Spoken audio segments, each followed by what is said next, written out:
跟我相比，莫奇应该更神。出头，那要看着怕你接不住。站到9根柱子中央即可。能是五行天赋派来的信，这是新的火帝要诞生。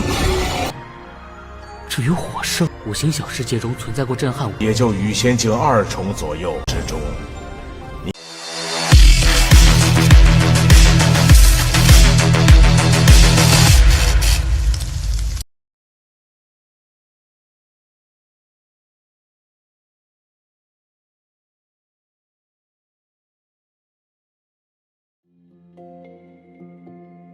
Halo semuanya, selamat datang di Ruang Sinema. Bagaimana kabar kalian semua? Semoga selalu sehat dan baik-baik saja. Sesuai jadwal, jadi pada hari ini kita akan kembali melanjutkan Studies Donghua Supreme God Emperor episode terbaru, yang mana ini adalah episode yang ke-464. Bagi yang mau bergabung dengan series ini, kita sudah sediakan playlistnya. Jadi kalian bisa mudah mencari di mana episode awal dari series ini. Sebelum kita mulai episode terbarunya, kita akan melihat dulu apa saja yang telah terjadi pada episode sebelumnya, tepatnya pada episode 463. Kemarin, Xiaoyun sama sekali tidaklah takut dengan ancaman dari Chen Jiyu.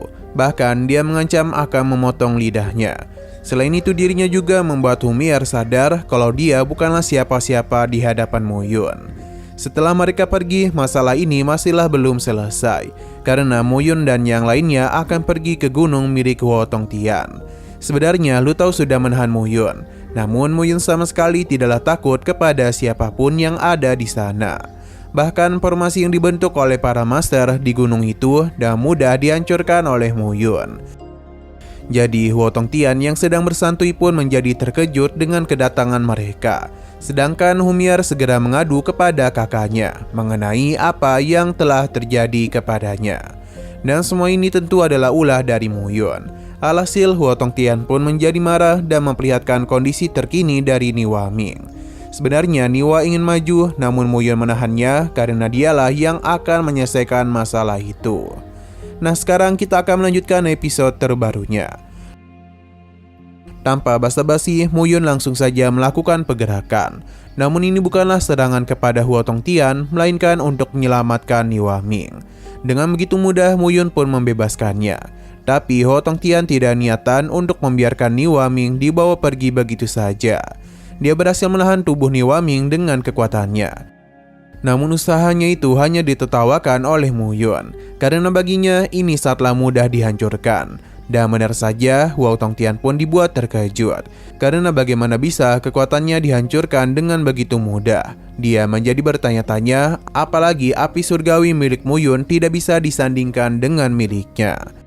Ada begitu banyak pertanyaan yang ada di pikiran Huo Tongtian saat ini, karena dari segi ranah dia jauh lebih unggul. Niwa Ming pun telah berada di sisi mereka. Mo Yun menanyakan apakah Huo Tongtian ingin melanjutkan pertarungan.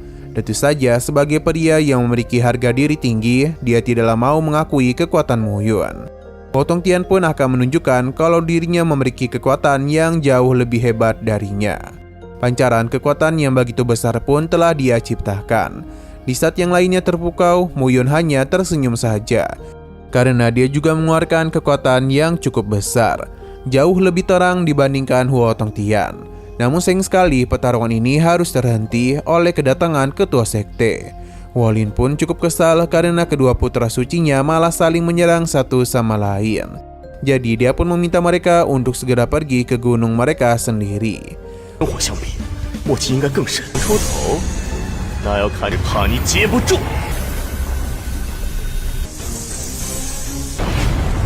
两位火杀手回山。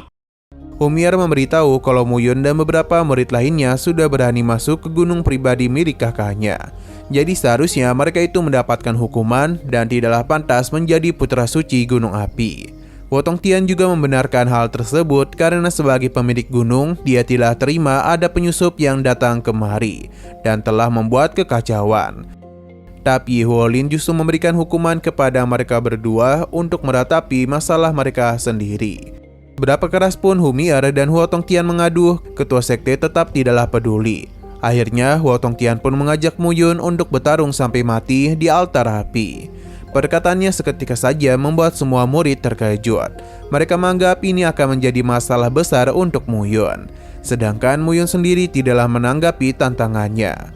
Huo Tongtian mulai menganggap Muyun sebagai pengecut. Dia akan menunggu keputusannya selama sebulan dan dia menantinya di altar api. Tapi tetap saja Muyun tidaklah peduli dan memintanya untuk menjalani hukuman dari ketua sekte saja. Setelah masalah itu selesai, ketua sekte pun mengajak Muyun untuk pergi dengannya. 罢手回山，看我有没有火圣坛剑，看我有没有火圣坛剑。 Perjalanan terus mereka lakukan, hingga akhirnya sampailah di sebuah tempat yang dipenuhi oleh pilar-pilar api. Ini merupakan warisan Gunung Huoxing, yang adalah suara dari 8 naga. Raungan 8 naga kesunyian merupakan harta yang begitu besar. Bahkan dibandingkan dengan segel ilahi 5 elemen dari 5 sekte besar, jelas harta ini jauh lebih kuat. Bahkan ini juga sering disebut sebagai senjata terkuat yang pernah ada di seluruh dunia kecil 5 elemen. Muyun penasaran akan seberapa kuat 8 raungan naga jika digabungkan dengan teknik yang dia miliki. Ketua sekte akan membimbing Muyun untuk mengaktifkan teknik tersebut. Dia hanya perlu berdiri di tengah-tengah 9 pilar api. Muyun paham dan langsung saja turun ke altar. Baru saja tiba, ada sebuah kekuatan api murni telah menyelimuti tubuh Muyun. Dan ini bahkan membuat ketua sekte terkejut. Dia yakin betul kalau Muyun bukanlah seseorang yang dikirim oleh istana surgawi 5 elemen. Karena bagaimanapun api murni yang dia ciptakan begitu besar.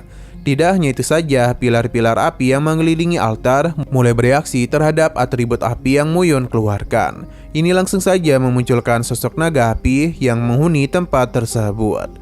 Ketua sekte tidaklah tahu apa yang terjadi. Dia mulai menduga ini merupakan tanda akan kebangkitan dari sekte Huoxing. 站到9根柱的中央即可。能是五行天府派来的信，这是新的火帝要诞生。 Untuk Muyun sendiri mulai diberikan pemahaman tentang raungan 8 naga kesunyian, supaya dia itu bisa segera mempelajarinya. Tidak mau membuang waktu lagi, Muyun langsung saja melakukan pemahaman terhadap teknik rahasia 8 raungan naga api. Ketua sekte akan membantu Muyun dengan membentuk sebuah penghalang agar bisa melindunginya. Dengan kekuatan Muyun saat ini, dia yakin Muyun memerlukan waktu setengah tahun untuk bisa menguasai teknik tersebut. Jadi sebagai ketua sekte, dia akan mencoba melindungi orang-orang yang penting bagi Muyun, yakni Niwa dan Niwa Ming. Karena dia yakin betul kalau Huo Tongtian tidak ada niatan untuk melupakan masalah mereka. Waktu terus berlalu dan Muyun masihlah mempelajari harta rahasia ini. Hingga dia pun mulai mendengar seseorang yang meminta bantuan. Muyun penasaran siapakah dia. Sosok ini memperkenalkan dirinya sebagai Santo Api. Selama Muyun bisa menyelamatkan dirinya, maka dia berjanji akan memberikan hadiah besar. Muyun ingat kalau dunia ini memiliki 5 kaisar agung yang mempunyai keinginan masing-masing. 10.000 tahun yang lalu, 5 kaisar telah tunduk kepada seseorang. Dia pun penasaran siapakah sebenarnya Santo Api ini dan di manakah dia berada. Yang ternyata dia dikurung di salah satu pilar api. Sosok itu mengaku kalau kekuatannya telah berkurang cukup jauh dan hanya berada di level kedua alam Yuxian. Dia sungguh tertarik kepada Muyun yang masih muda namun sudah memiliki 3 api surgawi. Dia bisa disandingkan dengan gurunya. Ini pun membuat Muyun semakin penasaran saja.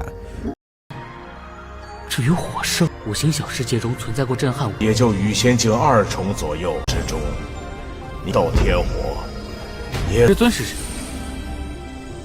Nah, sayang sekali lagi seru-serunya, episodenya pun harus bersambung dulu. Namun sebelum kita akhiri, seperti biasa kita akan melihat preview bagian selanjutnya. Di sini terlihat kalau Santo Api yang berbicara dengan Muyun telah berhasil terbebas. Dia menjadi begitu senang setelah sekian lama terkurung, dia bisa menghirup udara segar juga. Selain itu, di hadapannya ada murid yang memiliki 3 api surgawi. Muyun kemungkinan besar akan dia jadikan sebagai mangsa. Akan tetapi, Santo Api ini sepertinya terlalu meremehkan kekuatan Abang Muyun. Bahkan terlihat Muyun ini sama sekali tidaklah takut kepadanya. 小子，你还是太想要恢复实力，不要怪我。 Oke, sekian dulu pada video kali ini. Untuk video selanjutnya akan segera hadir. Jadi bagi kalian yang ingin mengikuti series ini, langsung saja klik subscribe dan aktifkan loncengnya. Terima kasih yang sudah menonton video sampai habis. Jika kalian suka pada video ini, klik like dan share ke teman-teman kalian tentang channel ini. Dan ditunggu aja kelanjutannya. Oke, sampai jumpa di video selanjutnya.